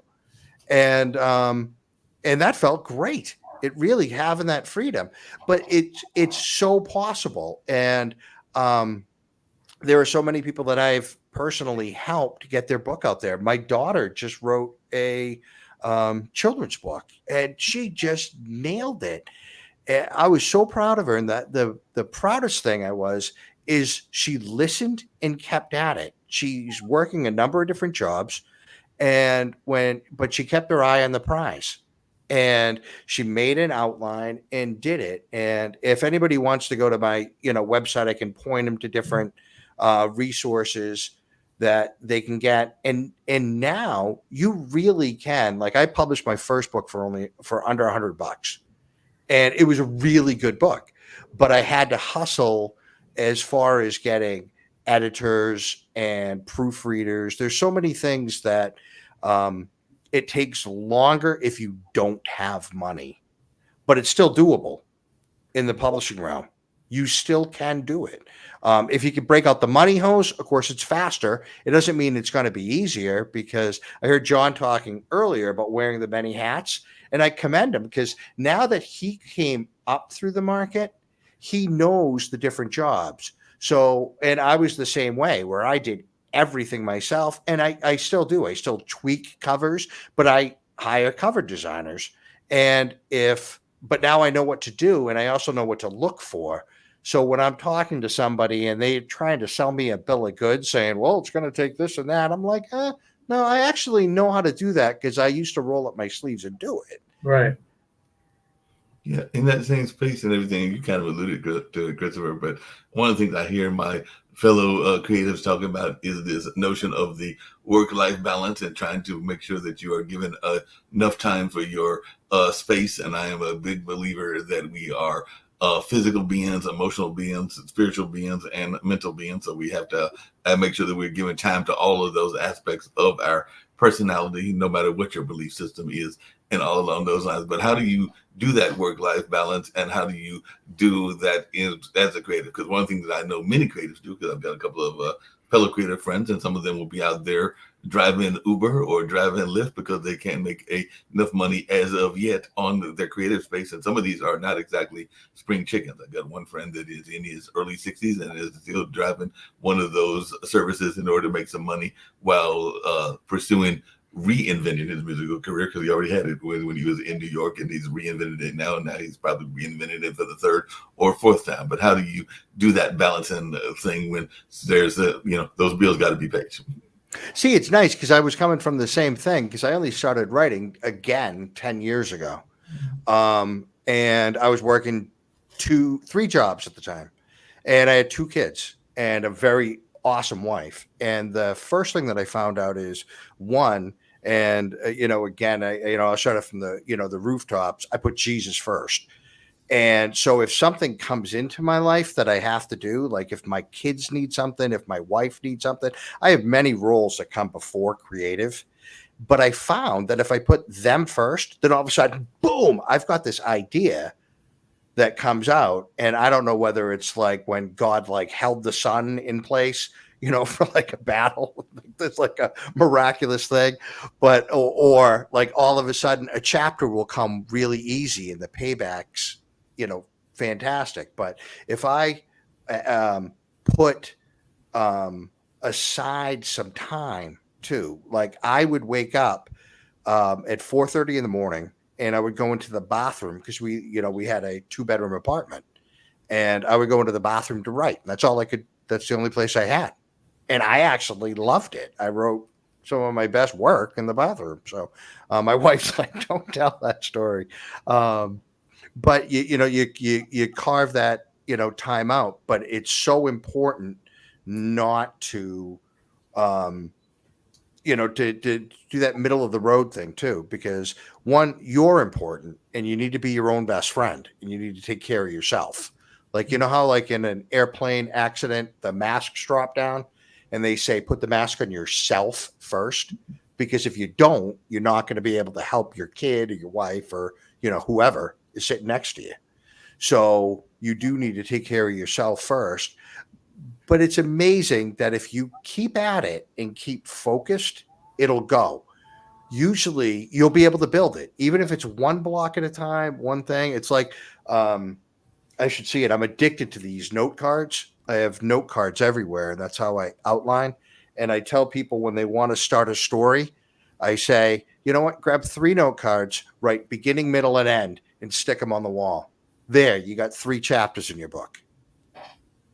3. Yeah. And they're like, I do. And I'm like, just start with a step, the old adage, how do you eat an elephant? 1 bite at a time. Or as John said, I give you all the kudos. He goes, they want me to do bluegrass. Okay, I'll research it. The internet's a wonderful thing. Like, I had to write about some parts in Russia, and I couldn't believe how many satellite Google images that you can go in. I was looking at Russian police stations on the internet, going down the street so I could describe the street. And I'm like, I thought all this stuff, I grew up in the whole age of, Rocky and, America versus Russia. I'm like, I thought this was all blacked out. But apparently it's not in everything. Hey, John, how do you deal with that whole work-life crisis and everything? That work-life balance? Well, initially, I bought into, which I think is wrong, this whole, when inspiration hits me, then I got to do it. And if it doesn't hit me, then it doesn't. I'm not going to be productive. Meaning I was sort of an effect of something that I didn't understand. Then I realized once I got my craft together, because there's such a thing as integrity and creativity, but as I'm sure Christopher will agree, he has a craft about writing. He knows how to write. Anybody can come up with an idea for a story, but not many people can develop it and finish it, and that takes a little bit of craft. If you look at a Beethoven score, my God, he's got things crossed out, and there was no editing, and this and that. Okay, and he created the Ninth Symphony. His score is horrible. On the other hand, Mozart was considered almost channeling everything, and you look at his score, and there's no marks on it, and apparently he just was able to create and flow it out and get it done. Now, in the end, who cares? Are you going to say that the Ninth Symphony is not that great because it's been edited and crafted forever and ever? Are you kidding me? The Ninth Symphony blows your mind no matter what. You don't think about it. At the same time, you can listen to Mozart. So what I glean from that is, when the creation hits me, and it's almost, in my opinion, being channeled from above, I'm very humble and I will take advantage of that. Hey, honey, I got something going on. Can't go to the beach today, but let's make it up and do this and be in communication. She understands. But when I got a deadline that I've either imposed on myself or the publisher or the recording studio, then I actually, and I don't like to use the word force, it seems bad, but I force myself to compose or to write. And I'll say, all right, tomorrow I'm getting up at 9, I'm going to have breakfast with the family, and I'm going to write from 10 to 3. Don't bother Poppy during this time because I got to get into it. And I get into it for those 3 or 4 hours, but I know that dinner's coming and I'm going to be back with the family. So I organize my life. If you study the Vedic hymns and certain things, they talk about everything is a cycle of action. There's a beginning, a middle, and an end. So if you're going to write, then you got a cycle of action. Start. I'm going to start. I'm going to continue, meaning I'm going to keep writing, and then I'm going to end it. So you're being causative on all 3 of those cycles of action, rather than, when the Lord just strikes my fancy, I'm going to write. I guess I didn't write anything for 3 days, and the publisher goes, hey, how's it going? What am I going to do? Give them that, excuse? No. So I decide it's almost like that concept. If you're not happy, force yourself to smile, and soon you'll be happy, because a being can create his own emotions. He doesn't have to wait for this happiness to just magically come into his life, or wait for this impulse. He can actually be a little disciplined and force himself to get into something. Next thing you know, he doesn't even realize it. He's back there's no more writer's block. because he didn't agree with writer's block. He just decided to get into it anyway and start writing, and the pump has been primed. So that's how I approach it. That makes a lot of sense and everything. Just really quickly, because I know another thing that we talk about on this network and everything, I'd love to hear both of your answers to this, is there is three very powerful words, but sometimes we don't like to use the word, even though it has to be used by both of those that we are approaching as well as ourselves. So how do you get past using the words no and yes? Because those are two powerful words, and a lot of people are afraid of those words, even though they're a part of the creative background and part of what goes on in the creative world. But I know that sometimes people are afraid to say no because they're afraid of the consequences of no, and even though it might not be that great of a consequence. And I know authors and musicians oftentimes face no as well. So how do you deal with that very powerful word? It's only 2 letters, but I do know that sometimes people are afraid to say no and let themselves get talked into things that they probably don't need to be talked into. Go ahead, Christopher. Oh, you're going to give me the easy one. I actually have no problem with no. And I didn't. I had to work at it. And a plug for another book. I read a book called Boundaries, which was absolutely fantastic, and realized, I didn't have the boundaries that I needed. And so I forget the author of it, but it's so important, and it helps people sometimes when you say no, because when you say no, you're saying no, you do it. No, not yet. I can do that later. And explaining it, and again, being the own best friend. I put off a lot of things where for later on in the day. Like say, John, you mentioned it. I try to organize my day according to my creativity. So at the beginning in the morning, I can write, and I can write hot, and it'll slowly go down during the day. So then I shift to other things like marketing and email responses and more the business end that I can shift to. So there's a lot of times where I say not yet. So it's not a firm no, but it's a not yet. But no is actually very freeing, and take it in. Again, listening is so important. But I'll listen to something, and then I'll weigh it, because time is the most precious thing we have, and you're limited on time. And it really, I think, is helpful if we're try to be like smart good shepherds. Like for the longest time, I was the dumb good shepherd, where if you're all familiar with the story where the good shepherd, he comes, and the good Samaritan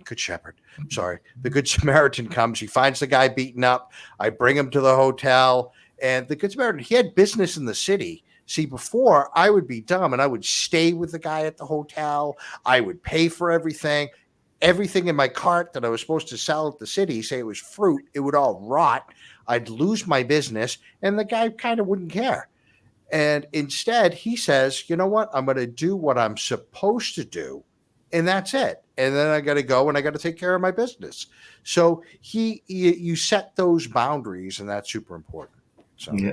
Hey, John, same question for you, but along those same lines of boundaries, I'm glad you brought up boundaries. I do know that sometimes there are dream stealers out there, but there are also people that want you to live their dreams and everything, because that's something I face, where people want you to kind of live their dreams, and it might fit within your context of your own dreams, but sometimes you got to tell people that's your dream, that's your ambition, and I can't support you if I have the wherewithal to support you. But it kind of comes down to that notion of how many masters can you honor and all in that space. But how do you deal with those boundaries? Because I do know that those boundaries is something that I've even dealt with, where people want you to kind of like live their vision, but then you have to tell them that's not necessarily your vision. Well, I have 2-word answer to the no thing, and that's called personal integrity. Mm-hmm. Integrity means being whole. Mm-hmm. Personal integrity means being whole and honest and true to yourself. Right. And about the worst problem one can get into in their lives is not being true to themselves, because then in the end, they're not true to anybody. Mm-hmm. No comes in a variety of forms. It could be my manager saying, hey, the record company would like us to do blah and blah and add a vocalist to this and blah, blah, blah.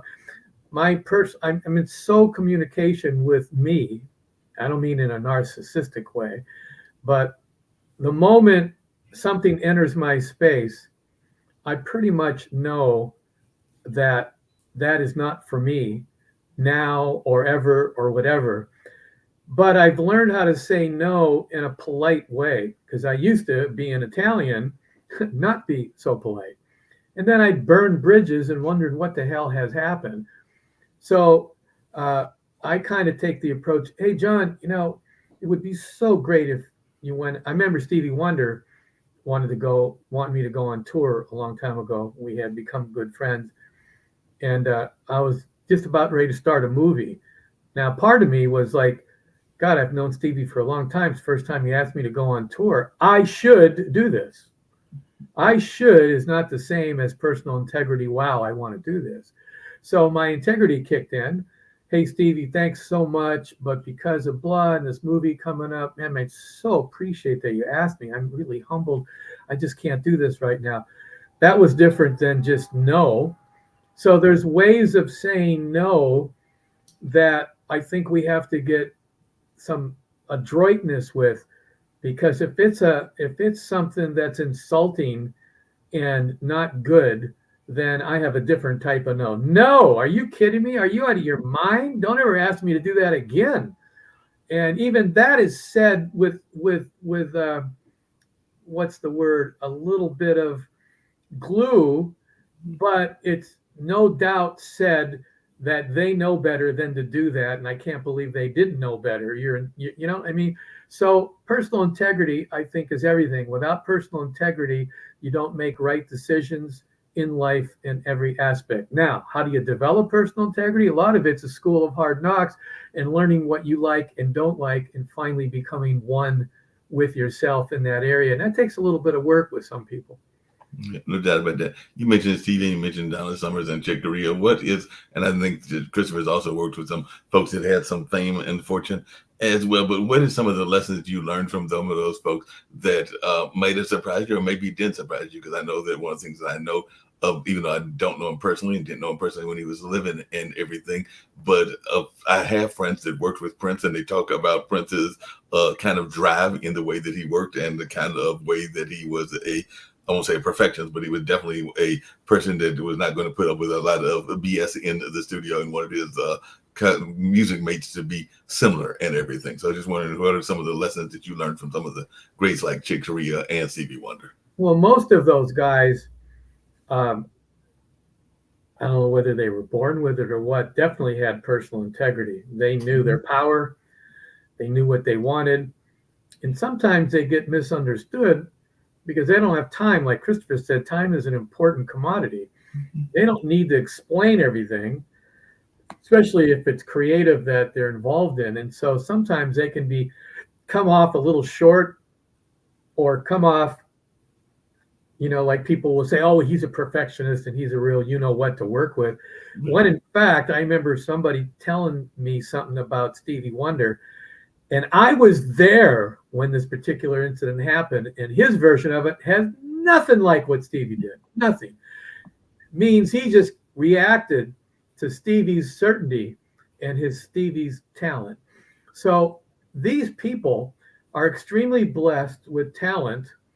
They know what they want, and I'm like honored to be in their presence and learn. They used to say, like, Beethoven, the teachers in Vienna school used to teach their hottest, recruit their hottest students to go be apprentices working with Beethoven. And Beethoven was a type that would just throw a shoe at you if you didn't do what he wanted or you didn't understand him. But the whole idea was, you have to understand, this is Beethoven. He may have some flaws, but he's got some abilities that you should just shut up and pay attention. So to answer your question, I've learned that being around these monster people, I had to temper myself and realize, this guy, who he is for a reason. I think I'm going to pay attention and I'm going to ignore things that might rub me a little bit wrong, because these guys got some incredible talent and they know how to use that talent, and I'm honored to be in their space. Now, have I run into complete a-holes? Believe me, I have. And I ran into a couple that I never wanted to work with again. And in my mind, I just said, this is not really that good of a human being, but I will give him credit. He really has this ability down, and that's the best I could do with it, Along those same lines, Christopher, I know that you've definitely worked with some folks that had some notoriety, but you've also worked with some first responders, and I know that the first responders got a lot of attention during the pandemic and everything. So what are some of the lessons that you learned from that work with those first responders and just some of the people that you have worked with in general as well? Well, I used to work at a television station too, and I'd interview a number of different people. And I remember the people that really stuck out are the humble people. And now that I've moved to Tennessee, one of them is, Dolly Parton. And just the realness of it and treating everyone the same. It's something that I grew up in doing, and how much that touches people and affects people. And but again, as John said, trying to put yourself in other people's shoes and be respectful of them. Because can you imagine it from a flip side, how many people say would approach Taylor Swift in a way and they would treat her a certain way just because she's Taylor Swift, and how many people that we meet like on TV. Like I remember meeting some people on TV. Like I had a funny one with Don from Lost in Space, Mark Goddard. I was in a play with him, and Steve McQueen taught him how to ride a motorcycle, and I would pick his brain for all of these stories going back. And there are so many people that are in the industry, and you can glean just how to be a better person from the ones after talking to them for me only a few minutes, that you see some of the lessons. Like I know the Bob Hope's one of his tour managers. He's in his 90s now, and just a wonderful guy. And I'd ask him questions about Bob and what was Bob like. And as John said, that there are a number of people that get puffed up on themselves. And those people I tend to nod politely and not talk to too much, because you don't want to be around them. But the real ones that you cherish, those are the ones that I try to learn from and go, I'd like to be more like them and more treating everyone with respect. That makes sense. Hey, Christopher, I know that one of the other things that you're big on is that you are not just an author and an actor, and definitely a storyteller. You tell some of the stories even today and everything, but you are also a martial arts instructor. And I do know that tends to be a way that people come into tune with themselves. And a lot of times people will say that martial arts isn't necessarily about destruction and mayhem, but it's actually a mindset and everything that can help you in the overall life. So which form of martial arts do you practice, and what is your thoughts around the importance of martial arts just in creating that overall well-being of your own inner peace? I also have I have a background in that too, so that's coincidental. We'll have to talk later, Christopher. Oh, that's great. Yeah, no, it's actually my brother owned a martial arts studio. He stopped it recently because of a heart attack that he suffered, and he's doing fantastic right now. But he started teaching me right when I was battling addiction, so over 30 years ago. And that was one of the things that was instrumental in helping me through my battle of addiction. And he came at it from a very scientific approach. Brilliant man. And I absolutely love martial arts. I think it's in some ways like chess in human form. Everything from the fighting to the weapons, the forms, everything about it. And again, before martial arts, I grew up in kind of a rough and tumble thing, and I used to fight all the time. And afterwards, like we had a really funny story when I was working with computers in Boston. There were 5 gentlemen I worked with. And we all had our black belts. We would go into Chinatown, and when there was a Chinatown, for lunch all the time. And I remember I came in once, and I saw this one of the guys. We got split up and we came into groups, and this one of these guys was so mad. And I said, I know what happened. You were walking down the street and a very angry man with a blue backpack slammed into you. He's like, you saw him? And I said, I did. I didn't see it happen to you, but I saw him. I said, but I used karate on him. And he's like, what did you do? I said, I crossed the street. I saw him coming from a mile off, and he looked really angry. You know, I go, you walk with a chip on your shoulders because you have a black belt with your chest puffed out, and you're like looking for a fight. And there are other people in this world that want to fight. So just that mindset too of martial arts was just so fascinating, and it really opened up a whole different world as far as, you know, for me. Like I used to watch Jackie Chan movies before anybody knew who Jackie Chan was, and Toshiro Mifune, and so much as far as the art, as far as like Kurosawa. You know, if you want to watch like great movies and you watch the original Seven Samurai and that whole atmosphere, and how many things help. I could go on and on about martial arts. No, martial arts is fascinating, like I said, and I definitely want to hear John's connection to martial arts as well. I never studied. I do have friends that have studied different forms of martial arts. As a matter of fact, my boss over at the Cultural Arts Center that I'm part of, the Haiti Heritage Center, she has been part of, and I think she created the Krav Maga. I think that's the form of martial arts studio and everything. So she's very much in that space. And I know some people that are into Kung Fu and karate, but even in the small rural town that I grew up in, there wasn't that much events, the space and everything. I think there was a disco. As a matter of fact, I know there was a disco called Starlight. There were a couple of pool halls, and we had a small movie theater. So this would have been in the mid 70s and everything. And what was shown in that small movie theater in rural North Carolina was a combination of old Westerns and old martial arts movies. So that's kind of what you were going to get. Didn't matter whether they were popular or not, because these were, like, when I say old, they might have been from the 60s, even though we were in the 70s. But that's what was being shown at the movie studio, because, like I said, it was a little small movie studio in our small downtown area. But John, what is your own connection to martial arts? Well, when I grew up, I became a fan of Bruce Lee's because I just thought, I've never seen anybody that certain, and his speed, just, even though everything I saw him in was acting, I eventually found out that he's the real deal. But when I moved out to California, I started studying some Kempo from a local guy, Hawaiian Kempo, just to get into martial arts. Then one day I found out that Bruce Lee's partner, Danny Inosanto, who's a master Filipino Eskrima martial arts, was his partner in life, and they hooked up together. And Danny had a martial arts school that Bruce and him used to train at. I went, oh my God, that's 30 miles down the street. And I was like sort of a complete dada goo fan to be anywhere near something that Bruce Lee even walked into. So at about 35, 36 years old, I drove down. I went in there and I saw a class being done, and I saw Danny Inosanto beating on a drum and teaching a class. And I'm going, oh my God, that's the guy. I'm in Bruce. It was like church, right?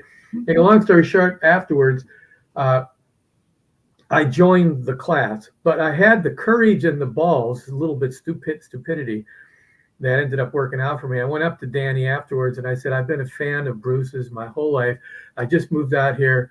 I'm a jazz musician, but I've always loved it. And I'm so glad that you have this. I'm going to sign up and start studying. And he goes, yeah, what level are you very experienced? I said, I'm pretty much more of a beginner. And he told me what class to sign up with that he taught. So I did. And I did it for about 3 months. Was just humbled as much. Then one day I had the courage. I walked up to Danny because I had money. And I walked up to Danny and I said, would I be out of line to ask you if you would teach me privately? I have the money to study with you, but I know it's not all about money. As you have seen in the class, I'm no expert. I'm okay. And he very politely said no, like we were just discussed. He says, sound me later. So another 2 months went by. I sounded him later, and he said, I'll think about it. And in my head, I went, oh my God, he said he'd think about it. Wow. So 2 months later, I went up to him on a Saturday after class and I said, hey, you think you told me to sound you later? And he goes, yeah, you got time Saturday at 10:30? Oh my God, I almost levitated, you know. So I showed up Saturday, and the quick story is he comes up to me and he says, just like in Enter the Dragon, when Bruce had, do you remember the scene where it was time for him to have the lesson with the guy in Enter the Dragon? He goes, sorry, it's what's his name's time. And he walks up to his student and he said, kick me. And the student looked at him funny and he said, kick me, kick me. So the student kicks him and it wasn't a very good kick. And he goes, what was that? Kick me with intention. So it was a similar scene that I wasn't ready for. So Danny walks up to me and he goes, punch me. And he's standing right in front of me. Danny Osanto's telling you to punch him. And it reminded me of the scene. So I wound up to give him, that, and he stops me with a little parry. He goes, what are you doing? He goes, I can see it coming from a mile away. First lesson, never telegraph what you're going to do. Yeah. And I said, well, my hand was here. Now I'm, pushing back and I shouldn't have. My hand was here. You said, punch me. And I wanted to get some power. He goes, you ever hear the 1-inch punch that Bruce talks about? And I said, yeah. He goes, go get those focus gloves. And I got 4 focus gloves. And he told me to stand in a horse and put them on my chest and stand. And he got his hand and he put his hand 1 inch away from those focus gloves. He goes, you ready? I said, yeah. And he goes, bam! I go flying across the room and literally got bruised ribs out of that. And that was my first lesson with Danny and Osanto, learning about how not to telegraph a punch. So I studied with him, not too long, but a few lessons, and I was honored about that.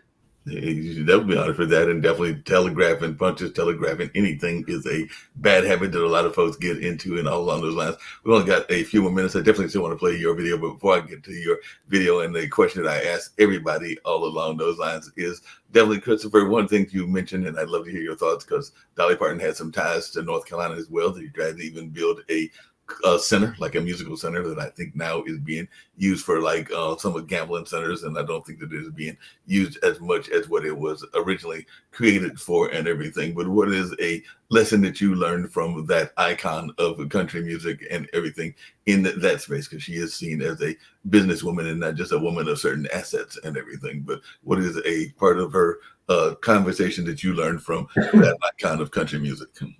Well, I don't know her personally, and so, but my nephew just relayed a story, and I have to say it, and it's what I think that we all need to keep in mind about other people. He actually takes care of some handicapped people. He's a caregiver, and he brought one to a Dolly Parton concert, and he went up and he said to one of her assistants, is there any way you could have her sign just something? And Dolly Parton said, the assistant went away and came back and said, you come backstage, bring it here. And she came over and she took the time, and it meant so much to that fan. And really that's it, where, John, you were talking about, connecting with people, and really that's what you really want to do. You want to connect. If you connect with that, that one person, if you're looking at it, and then it grows, that, that spark, and you treat that one, person right. And two, you don't know what it's going to do down the road. You don't know how it's going to change their lives. But I've had people, write me, and they just absolutely bring me to tears. Like, for example, a friend of mine, and such a wonderful guy, and he went through so much heartache, and he ended up committing suicide. And in the books, I use that, and when people reach out and they talk about their grief, and I try to convey that and take the time, and that's why I try to answer all the the emails I get personally, because you don't know what somebody is going through, and I personally suffer from depression, and I have to fight it myself, and so there are that golden rule of do unto others. And like I said, today a peacock, tomorrow you might be a feather duster, and you don't know if it's, going to turn around, and, tomorrow, I'll be the one that's looking for somebody to give me that smile. So Yeah. I try to smile at everybody. Smiling is always a good thing. John, if you could set up a little bit of what I Can't Stop My Heart is all about, and both of you can think about, because the question I ask everybody, and I'll ask it after we hear this song and everything, is definitely the network is an international network. So I give everybody that comes to this dinner party, whether it's the two of you or whether it's groups of 4 or groups of 5 or however many come at the various shows and everything, an opportunity to give a message of positivity and hope, and also a way that they can be contacted. So that's what we'll do as we wrap up after hearing this particular song. And I may also, after you give your message, close out with the B3 Soul as well. But definitely you want to set up I Can't Stop My Heart and everything. And then I'll hear y'all's 2 answers after that. Sure, my pleasure. This song, as I told you earlier, my wife passed away once I moved from LA to Nashville. I live outside of Nashville in Franklin now. Hey, I heard you. So you said you live in Tennessee. Where do you live? Cookville. Okay. So we're close. Franklin was one of the places I looked at. Yeah, I love it here. We'll get together. We'll hook up. So my wife heard this song that my manager is a double platinum songwriter, producer, and manages me. And his record label wanted me, the jazz musician, to cover some of his hit tunes, do an instrumental version. And we listened to about 10 tunes, and my wife, bless her soul, loved this song. It's called I Can't Stop My Heart from Loving You. That it had vocal, but I was going to do an instrumental. So the theme of this song is very special to me because it was her favorite song. So I tried to put my heart and soul into this instrumental melody, and I really had a good time. So that's what it's called. And it ended up being top 5 on Billboard Jazz charts. So there you go. Cool. Well, let's check out I Can't Stop My Heart. And then, like I said, I'll hear y'all's answer to the closing question as well. And then we'll probably close out with B3 Soul. But let's hear I Can't Stop My Heart.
What a great song, powerful song. And like I said, there was some good music and all on those lines. I definitely appreciate your music and all in that space.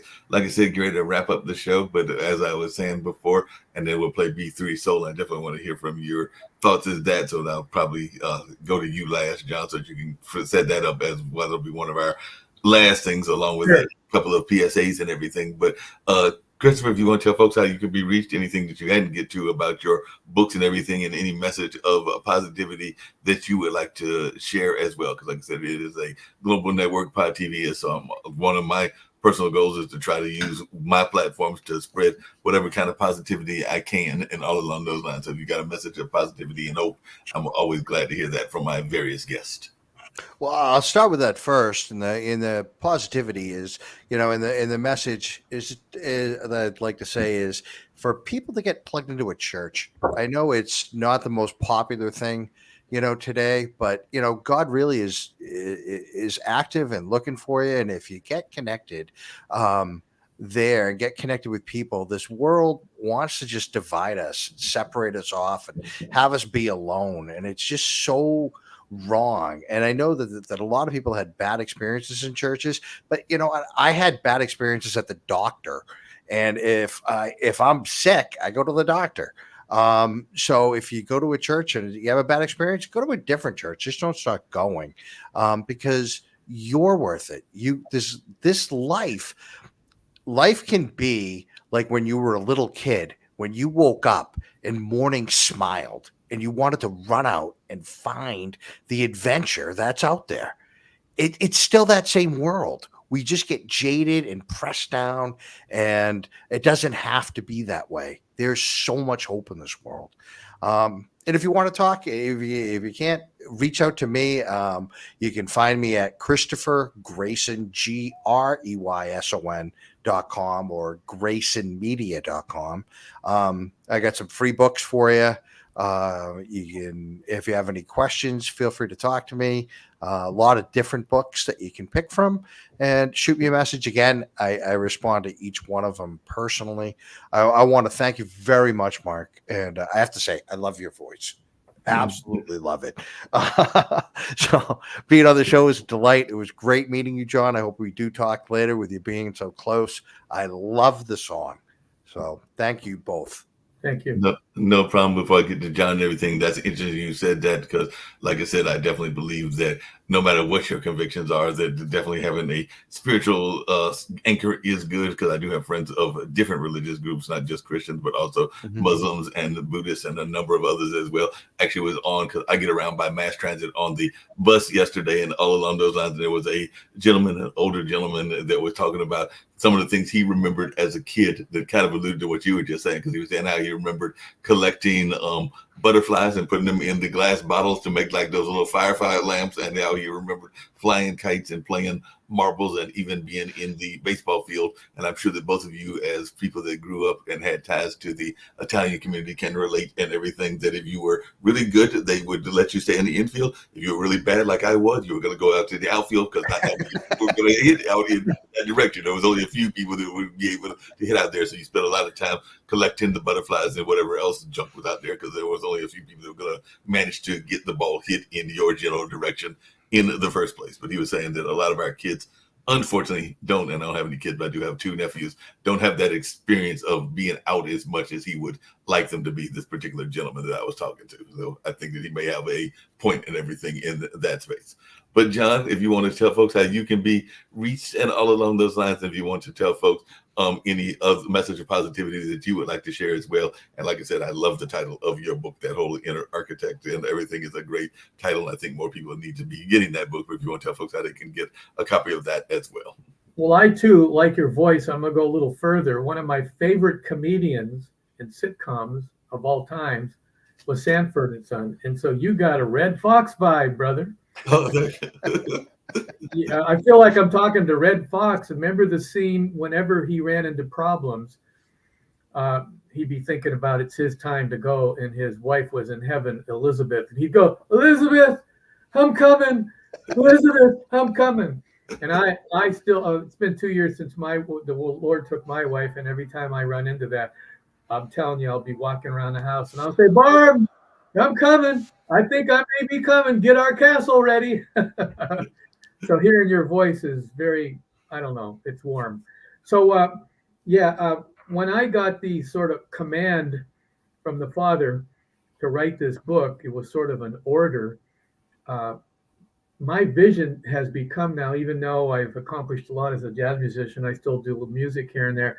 My new vision now is to significantly transform the quality of a person's life to the God frequency, as I call it, the perfect frequency. God is love. The word is love, God frequency. And so all my mentoring is geared to take the fundamentals in my book, The Invisible Architect, How to Design Your Perfect Life from Within, because we're children and we all are one. And Jesus said it's the Father that does the works, not me. And that's how I think. And even when I write a song or write a book or mentor somebody one-on-one, I don't really feel like it's me doing the work. And that's the success and the power behind me because of that. So people want to get a hold of me.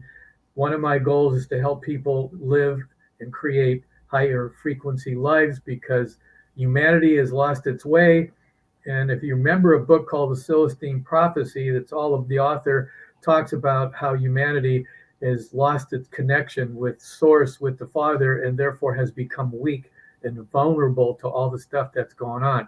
So what I like doing is hooking up with people, helping them create a higher frequency life, because the more people that I can do that with, the more humanity will get better and better. So if they would like to talk to me about that, hook up with me in any way, shape, or form, my main website is johnnovelloauthor.com, johnnovelloauthor.com. And if they go to the services page, they can click and fill out an application, send me a text, send me a message, and I will be glad to talk with them about anything. Okay? Sounds great. If you want to, just really quickly, because like I said, I'll close out with a couple of PSAs. But before the PSAs, I'm going to play B3 Soul. So if you want to let folks know about that as well. B3 Soul, B3 is a famous instrument that's been on a lot of records, a Hammond organ, B3, the model. And I got famous playing that. So I wrote a song called B3 Soul, which is all about that particular sound. And it went to be number one. So this is B3 Soul. Sounds good. So we'll play that, and then we'll play the PSAs, and we'll get on out of here. But it's been great talking to both of you, and I look forward to having you on future editions of the Online Dinner Party and other shows on Pod TV as well. But thank you so much for having me. Really thank you again. Yeah, no problem. Thank you.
Hi, my name is Maria Jones, baker and owner of Very Vegan, a premier mobile bakery specializing in putting a plant-based spin on some of your favorite desserts.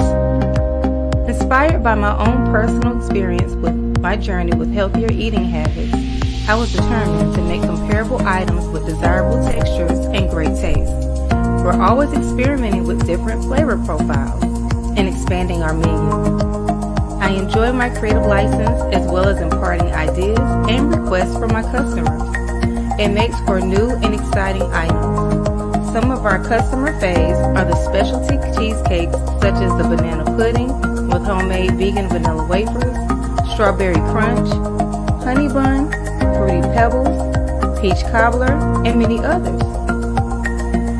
We also offer moist, rich cupcakes, delectable cookies, decadent brownies, and scrumptious pound cake. Discover how amazingly delicious vegan can be. I am available for orders, or you can purchase my items exclusively at the Black Farmers Hub.